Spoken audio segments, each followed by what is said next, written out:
Dear brothers and sisters in the Lord, ప్రభునందు ప్రియ సహోదర సహోదరులారా, today's verse for our meditation is taken from John's Gospel, chapter 6, verse 27. నేటి దినం మనం ధ్యానం కొరకు తీసుకోబడిన వాక్యము యోహాను సువార్త 6వ అధ్యాయం 27వ వచనంలోనిది. Labor for that meat which the Son of Man shall give unto you. అక్షయమైన ఆహారము కొరకే కష్టపడుడి, మనుష్య కుమారుడు దానిని మీకిచ్చును. In this verse, Jesus challenges the crowd that had followed him after the miraculous feeding of those 5,000. ఈ వచనములో యేసుక్రీస్తు ప్రభువారు చాలా అద్భుతంగా 5,000 మందికి ఆయన ఆహారం పెట్టిన తర్వాత ఆయనను వెంబడించిన గుంపుని సవాలు చేస్తున్నాడు. They were focused on their immediate physical needs. వారికి భౌతిక పరంగా ఉన్న అవసరతల మీదే వారి దృష్టి ఉండింది. They are looking for more food rather than understanding the deeper spiritual truths behind the miracle. ఇంకా అద్భుతము వెనకాల లోతైన ఆత్మీయ భావం ఏదైతే ఉందో అది గ్రహించకుండా ఇంకా ఎక్కువ ఆహారం దొరుకుతుందేమో అని చూస్తూ ఉన్నారు. So Jesus redirects their thinking. అందుకనే వారి ఆలోచనని యేసుక్రీస్తు ప్రభువారు కొద్దిగా మారుస్తున్నారు. And he is telling them not to chase after food that spoils. అందుకనే వారితో చెప్తున్నది ఏంటి అంటే క్షయమైపోయే ఆహారం కొరకు మీరు కష్టపడొద్దని చెప్తున్నాడు. What does it mean? దాని అర్థం ఏంటి? Don't run after the temporary earthly things. తాత్కాలికమైన ఈ లోక సంబంధమైన విషయాల వెనక మీరు పరిగెట్టద్దు. But to seek food that endures to eternal life. నిత్య జీవము అంటే నిత్య జీవం కలిగజేసే అక్షయమైన ఆహారం కొరకు మీరు కష్టపడండి. Jesus is not saying that physical work or daily provision is unimportant. He is not telling. చూడండి, మనము భూమి మీద చేసే ఈ భౌతికపరమైన పని కానీ లేకపోతే మనకు రోజు కావాల్సిన విషయాలు అవి ప్రాముఖ్యత లేనివి అని దేవుడు చెప్పట్లేదు. Instead, he is emphasizing the priorities. దానికి బదులు ఏది ప్రాధాన్యతనో దాని గురించి నొక్కి చెప్తున్నాడు. Material needs are temporary. వస్తుపరమైన అవసరతలన్నీ కూడా తాత్కాలికమైనవి. They come and go. అవి వస్తాయి పోతాయి. But the spiritual nourishment that Jesus provides, it lasts forever. అయితే యేసుక్రీస్తు ప్రభువారు అనుగ్రహించే ఈ ఆత్మీయమైన ఆహారము అది నిత్యము మనల్ని నిలిచేటట్టుగా చేస్తుంది. He tells them that this eternal nourishment is something he will give them. ఆయన చెప్తున్నది ఏంటి అంటే ఈ అక్షయమైన ఆహారం ఏదైతే ఉందో అది ఆయనే వాళ్ళకి It is ఇస్తానంటున్నాడు. not something they can earn by their own efforts. వారి సొంత ప్రయాసతోటి వాళ్ళు దీన్ని సంపాదించుకోలేరు. Jesus also makes an important statement about his identity. యేసుక్రీస్తు వారు తన గుర్తింపు విషయంలో కూడా చాలా ప్రాముఖ్యమైన ఒక మాట ఇక్కడ చెప్తున్నారు. For on him God the Father has placed his seal of approval, he is telling. తండ్రి అయిన దేవుడు ఆయనకు ముద్ర వేసి ఉన్నాడని చెప్తున్నాడు. In ancient times, పాత దినాలలో a seal was a mark of authenticity, authority or ownership. Mudra అనేది అది ఒక అధికారం గురించి లేకపోతే ఆయన యజమానత్వం గురించి అది ఆస్వం గురించి చెప్పబడుతుంది. Jesus is saying that God the Father has sent him.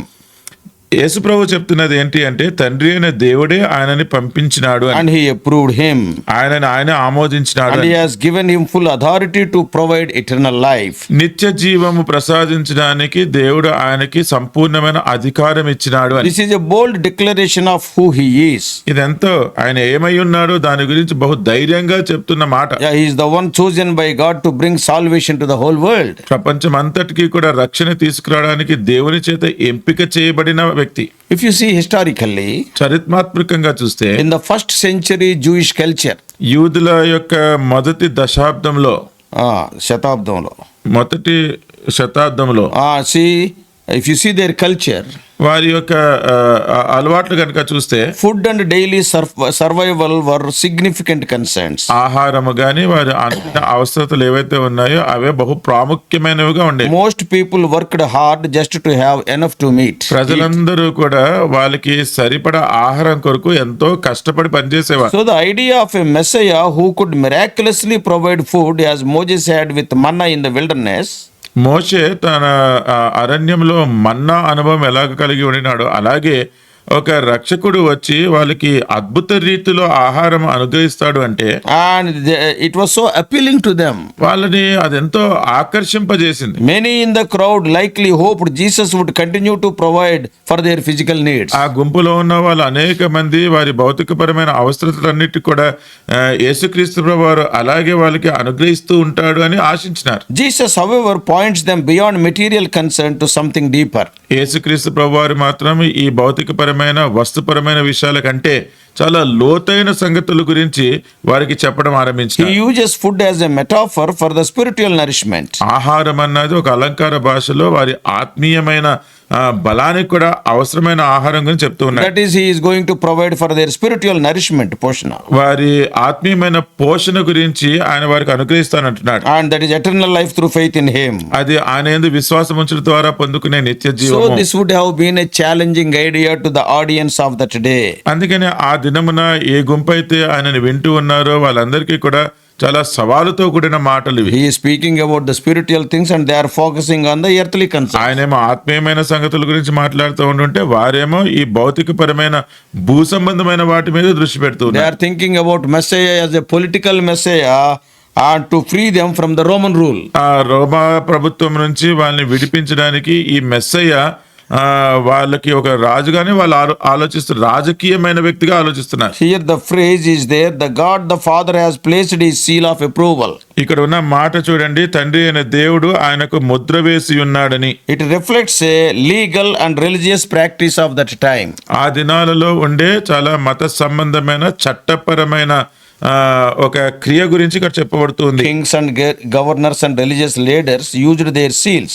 రాజులు గాని మత సంబంధమైన పెద్దలు గాని అలాగే గవర్నర్లు గాని వాళ్ళందరూ కూడా వారి ముద్రలు వాడుతూ ఉండేవారు. To confirm the authenticity of a decree or an important document. ఏదైనా శాసనం చేసినా గానీ ఏదైనా ప్రాముఖ్యమైన పత్రము యొక్క దానికి అధికారము ఉండడానికి వాళ్ళు ముద్ర వేసేవారు. So by saying this, అందుకని ఈ విషయాలు చెప్పడం ద్వారా Jesus is claiming divine authority.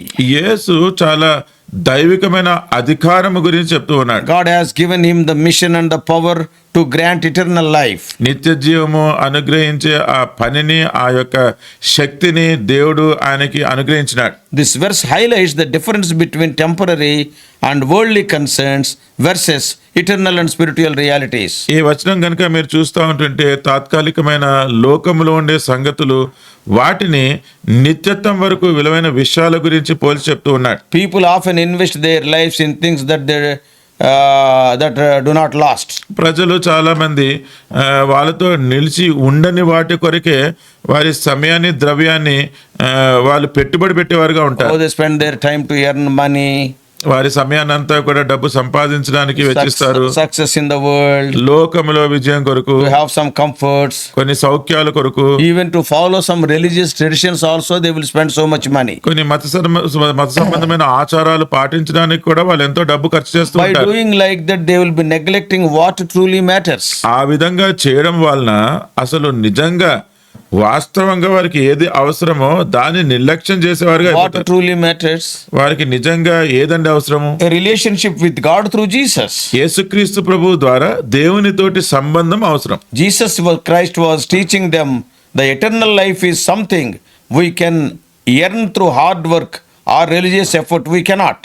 యేసుక్రీస్తు ప్రభు వారు ఈ నిత్య జీవం అనేది మనం ఏదో కష్టపడి పని చేస్తేనో డబ్బు పెడితేనో సంపాదించేది కాదు అని చెప్తున్నాడు. It is a gift that he alone provides. యేసుక్రీస్తు ప్రభు వారే ఆయనే ఇచ్చే అదొక బహుమానం, వరము. Many people today still believe that they must work their way to heaven.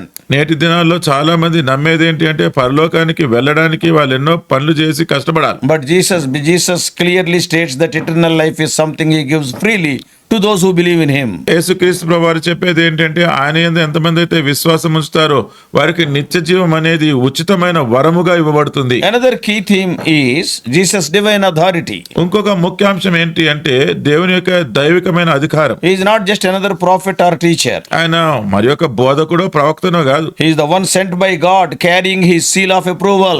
దేవుని చేత పంపబడి దేవుని ముద్ర భరించిన పట్టుకొనున్న వ్యక్తి ఆయన. This means that trusting in Jesus is not just an option. దీని అర్థం ఏంటి అంటే దేవుని మీద నమ్మిక ఉంచడం అనేది మనం తీసుకోవాల్సిన ఎంపిక కాదు. It is the only way to receive eternal life. నిత్య జీవం పొందుకోవడానికి కేవలం అది ఒక్కటే మార్గము. When we see from the literary point of view, మనం ఇక్కడ వాక్యానుసారంగా చూసినట్లయితే John's gospel frequently uses contrasts to highlight spiritual truths. యోహాను సువార్తలో గనుక మనం చూస్తే ఆత్మీయమైన సత్యాలు మనం గ్రహించడానికి ఆత్మీయమైన ఇహపరమైన సంగతుల గురించిన వ్యత్యాసాన్ని చెప్తూ ఉంటుంది. Here Jesus is contrasting in this gospel ఈ సువార్తలో యేసుక్రీస్తు ప్రభువారు దేని యొక్క వ్యత్యాసం చెప్తున్నారంటే temporary food and eternal food. తాత్కాలికమైన ఆహారము, అక్షయమైన ఆహారము. Physical labor versus receiving a gift from God. మనము కష్టపడి సంపాదించుకునే విషయం కంటే లేకపోతే దేవుని దగ్గర నుంచి పొందుకునే వరము. And another contrast is human effort versus God's approval. ఇంకొక వ్యత్యాసం ఏంటి అంటే మనిషి యొక్క ప్రయత్నము, దేవుని యొక్క ఆమోదము. All these contrasts drive us to the main point. ఈ వ్యత్యాసాలన్నీ కూడా మనకి ముఖ్యమైన అంశమునకే గురి చేస్తూ ఉన్నాయి. What is that? ఏంటది? People often focus on what is fleeting. ప్రజలందరూ కూడా ఏదైతే నశించిపోతూ ఉంటుందో దాని మీదే దృష్టి పెడుతూ But ఉంటారు. Jesus calls them to seek what lasts forever. యేసుక్రీస్తు వారైతే ఏదైతే నిత్యము ఉంటుందో దానిని చూడమంటున్నారు. The phrase food that spoils, ఇక్కడ ఉన్న మాట క్షయమైన ఆహారము. it is symbolic of all temporary things that people pursue. ప్రజలందరూ కూడా దేనికోసమైతే ప్రయాసపడుతున్నారో ఆ తాత్కాలికమైన విషయాన్ని చూపిస్తుంది. Wealth. ఆస్తి. See, in our own lives, we have seen wealthy people becoming paupers. మన స్వంత జీవితాలలో మనం చూసాం కదా, చాలా ధనవంతులు వారు పేదవాళ్ళు అయిపోతూ ఉన్నారు. And status. పేరు. Today's minister, tomorrow he is in the prison. ఈ రోజేమో మంత్రిగా ఉంటాడు కానీ రేపేమో చెరసాల్లో ఉంటాడు. And comfort. Soukhyam. And also even physical health. అలాగే కాదు, భౌతికపరమైన ఆరోగ్యం. We should not be after all these things. వీటి వెనకాల మనం ఎప్పుడు ఉండకూడదు. But in contrast, food that endures to eternal life represent the salvation that Jesus offers. దీనికి వ్యత్యాసంగా నిత్యజీవం కలుగుజేయు అక్షయమైన ఆహారము అది దేవుడు అనుగ్రహించే రక్షణ కోతి పోల్చబడింది. John also repeatedly emphasizes Jesus' unique relationship with God the Father. యేసుక్రీస్తు ప్రభువారు తండ్రి అయిన దేవునితో కలిగి ఉన్న అసమానమైన సంబంధ బాంధవ్యాన్ని యోహాను పదే పదే చెప్తూ ఉంటాడు. By saying that God has placed his seal of approval on him, దేవుడు ఆయనకి ముద్ర వేసి ఉన్నాడని చెప్పడం ద్వారా Jesus is making a strong claim about his divine mission. తనకి ఉన్న దైవికమైన పని గురించి యేసుక్రీస్తు ప్రభువారు బహు గట్టిగా చెప్తూ ఉన్నారు. This theme continues throughout the John's gospel. ఈ అంశము ఈ యోహాను సువార్త అంతటిలో కూడా చెప్పబడుతూ ఉంటుంది. Especially some passages are there. ప్రత్యేకంగా కొన్ని భాగాలు ఉంటున్నాయి. John 5, యోహాను 5, 36-37, 36-37, in John 10:30, యోహాను 10:30, in some other biblical references also. ఇంకా కొన్ని బైబిల్లో ఉన్న వచనాలలో చూసుకోవచ్చు. Isaiah 55:2, యెషయా గ్రంథము 55:2, and Matthew 4:4, మత్తయి సువార్త 4:4, John 6:35, యోహాను 6:35, John 3:16, etc. యోహాను 3:16, ఇంకా కొన్ని. So what this verse means to today's Christian? అయితే ఈ వచనము ప్రస్తుత దినాల్లో ఉన్న క్రైస్తవులకి ఎలా అన్వయిస్తుంది? This verse is a reminder to you and to me to examine our priorities. ఈ వచనము మీరు నేను కూడా మనకి ఏవి ప్రాధాన్యమైనదో వాటి గురించి ఒకసారి ఆలోచింపజేసుకోమని చెప్తుంది. It is easy to get caught up in daily concerns, work, finances, success and comfort. ప్రతిరోజు మనం చేసుకునే అనుదిన పనులు అంటే మన పని, మన డబ్బు, మన వ్యాపారము, మన పరిస్థితుల గురించి ఆలోచించడమే పడిపోతే. But Jesus calls us to focus on what truly lasts. అయితే యేసుక్రీస్తు ప్రభువారు మాత్రమే ఏది నిత్యత్వం వరకు నిలుస్తుందో దాని గురించి దృష్టి పెట్టమంటారు. Are we spending our energy on things that will pass away? మన శక్తి బలమంతా కూడా ఏదైతే నశించిపోతుందో దాని మీదే పెడుతున్నామా? Or are we seeking the eternal life through him? లేకపోతే యేసుక్రీస్తు ప్రభువులో నిత్య జీవంను మనం వెతుకుతున్నామా? Many people they say we have to earn salvation. చాలా మంది చెప్తారు మన రక్షణని సంపాదించుకోవాలి అని. Many people they believe that they have to work hard to be good enough for God. చాలా మంది ప్రజలు వాళ్ళు నమ్మేది ఏంటి అంటే దేవుని కొరకు మంచిగా ఉండాలంటే మనం ఎంతో కష్టపడి పని చేయాలంట. But Jesus clearly states that eternal life is something he gives freely. అయితే యేసుక్రీస్తు ప్రభువారు చెప్పేది ఏంటి అంటే నిత్య జీవం అనేది ఆయన ఉచితంగా ఇచ్చే వరము. Our role is to trust him. మనం చేయాల్సిన పాత్ర మనం ఆయన నమ్మాలి And receive his gift of salvation. తన రక్షణ బహుమానాన్ని మనం పొందుకోవాలి, రక్షణ వరముని. Additionally, అంతేకాకుండా This passage challenges to recognize Jesus' authority. యేసుక్రీస్తు ప్రభువారు కలిగి ఉన్న అధికారం గురించి కూడా ఈ భాగం మనల్ని సవాల్ God చేస్తుంది. has placed his seal of approval on him. దేవుడు ఆయనకు మీద ముద్ర వేసి ఉంచినాడు. What does it mean? దాని అర్థం ఏంటి? Following Jesus is not just one of the many spiritual options. It is the only way of true life. యేసుక్రీస్తు ప్రభువారిని వెంబడించడం అనేది ఆధ్యాత్మికమైన విషయాలలో ఏదో ఒకటి ఎంపిక చేసుకోవడం కాదు, కానీ ఇది మాత్రమే మనకు మార్గం. So this verse relates to the loving God also. అందుకనే ఈ వచనము మన ప్రేమ కలిగిన దేవుణ్ణి కూడా చూపిస్తుంది. God's love is shown in the way he provides, not just for our physical needs, but for our deepest spiritual needs. దేవుడి యొక్క ప్రేమ ఆయన మన భౌతికపరమైన అవస్థతలు ఆయన అనుగ్రహించడమే కాదు, చాలా లోతైన ఆత్మీయ విషయాలు కూడా ఆయన మనకి అనుగ్రహిస్తాడన్న దాంట్లో తెలియపరచబడుతుంది. While the crowd wanted more bread, గుంపుకంతా కూడా ఇంకా ఆహారం కావాలి అనుకుంటే, when they wanted, వాళ్ళకి ఆహారం కావాల్సి వచ్చినప్పుడు, and Jesus offered them something far greater, that is eternal life. యేసుక్రీస్తు ప్రభువు దానికంటే ఎంతో శ్రేష్టమైన నిత్య జీవమును వారికి అనుగ్రహిస్తానన్నాడు. What does it show to us? అది మనకి ఏం చూపిస్తుంది? So that God's love goes beyond just meeting our temporary desires, తాత్కాలికమైన మన కోరికలు తీర్చడంలోనే దేవుని ప్రేమ ఆగిపోదు. and he gives us what we truly need.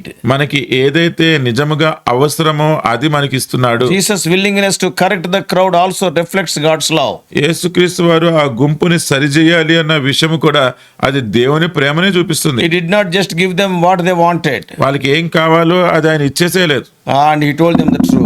వాళ్ళకి సత్యం చెప్పినాడు. A loving God does not simply provide short-term satisfaction, ప్రేమ కలిగిన దేవుడు ఏదో తాత్కాలికంగా ఉండే తృప్తి కలిగించే విషయాలే ఇవ్వడం కాదు, but he leads people to what is truly good for them. నిజముగా వాళ్ళకి ఏది మంచిదో దాని యొద్దకే వారిని నడిపిస్తాడు. So Jesus is at the center of this verse. యేసుక్రీస్తు ప్రభువారు ఈ వచనంలోని కేంద్రంగా ఉన్నారు. He is the one who provides food that endures to eternal life. నిత్య జీవము కలుగజేసే అక్షయమైన ఆహారాన్ని ఆయన మనకి అనుగ్రహించేవాడిగా ఉన్నాడు. What does it mean? దాని అర్థం ఏంటి? He alone can give salvation. ఆయన మాత్రమే మనకు రక్షణ ప్రసాదించగలడు. He is not just a teacher or a miracle worker. ఆయన కేవలం బోధకుడో లేకపోతే అద్భుతములు చేయవాడే కాదు. He is the savior who grants eternal life to those who believe in him. ఆయన యందు విశ్వాసం ఉంచిన వారికి నిత్య జీవము ప్రసాదించే రక్షకుడు ఆయన. This passage also reinforces Jesus' divine authority. దేవుని యొక్క దైవికమైన అధికారము ఈ వచనము ఈ భాగము మరొకసారి నొక్కి చెప్తోంది. God the Father has placed his seal of approval on him. తండ్రి అయిన దేవుడు ఆయన మీద ముద్ర వేసి ఉంచినాడు. What does it mean? దాని అర్థం ఏంటి? Jesus is not acting on his own. యేసుక్రీస్తు ప్రభువారు తన సొంతంగా ఏమీ చేయట్లేదు. He has been sent and confirmed by God himself. ఆయన పంపబడి దేవుని చేతనే అది నిర్ధారించబడిన. So this theme is repeated throughout John's gospel. అందుకని ఇదే అంశము యోహాను సువార్త అంతా కూడా చెప్పబడుతుంది. That showing and believing in Jesus is the only way to receive true life. నిజమైన జీవము నిత్య జీవం పొందుకోవడానికి యేసుక్రీస్తు ప్రభువునందు విశ్వాసం ఉంచడమే మార్గం. The words of Jesus here foreshadow his latter statements about being bread of life. ఆయన జీవాహారముగా ఉంటానని తర్వాత చెప్పే మాటలకు ఇక్కడ చెప్పబడుతున్న మాటలే ఛాయగా ఉంటున్నాయి. Later you can read John's Gospel 6th chapter తర్వాత యోహాను సువార్త 6వ అధ్యాయం మీరు చదవచ్చు. from verse 35 to 51. 35వ వచనం నుంచి 51వ వచనం వరకు. Ultimately all these things point to his sacrificial death. తుదకు ఇవన్నీ కూడా ఆయన ఎంతో త్యాగపూరితమైన మరణాన్నే సూచిస్తూ ఉన్నాయి. And at that time he gave his body so that all who receive him might have eternal life. ఆ సమయమందు తన శరీరాన్ని అప్పగించినాడు, తద్వారా